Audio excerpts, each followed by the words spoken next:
আমাদের ছোট থেকে অভ্যাস দুপুরে যে তরকারি দিয়ে ভাত খাই সেটা আর রাতে খেতে পারি না, সেটা মাছ হোক, মাংস হোক বা অন্য কিছু।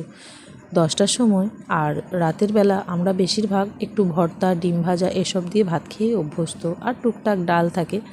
তো এখন তো পরিস্থিতির চাপে 10টায় সেরকমভাবে ভাত খাওয়াই হয় না, টুকটাক অন্য কিছু খাওয়া হয়, তবে রাতের বেলা আমি ভাতই খাই। আজকে বাজারে কিন্তু বেশ কয়েকদিন আগে শিম উঠে গেছে, আর শীতকালে এই শিম আলু মাখাটা খেতে কিন্তু আমার দারুণ লাগে। তো অল্প কটা শিম ছিল, আমি ভাতে দিয়ে দিয়েছিলাম, আর শিমগুলো কিন্তু একেবারে টাটকা ছিল আর একদম নরম ছিল। শিম আর আলু ভাত থেকে বের করে নিয়েছি, এখন গ্লাসে করে চেপে চেপে আলুটাকে ভর্তা করে দিলাম। আজকের আলুটা কেমন যেন একটু জল জল মতো, আলুর মধ্যে যে টান টান ভাবটা থাকে না, এই আলুটার মধ্যে সেটা নেই, কেন কি জানি।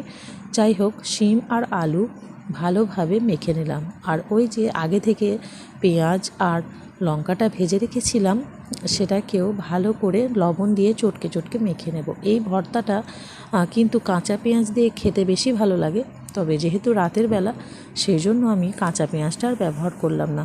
দুটো শুকনো লঙ্কাকে বেশ মচমচে করে ভেজে নিয়েছি আর ভর্তাটা করে নিয়েছি, ব্যাস, সাথে ছিল ডিম আর ডাল।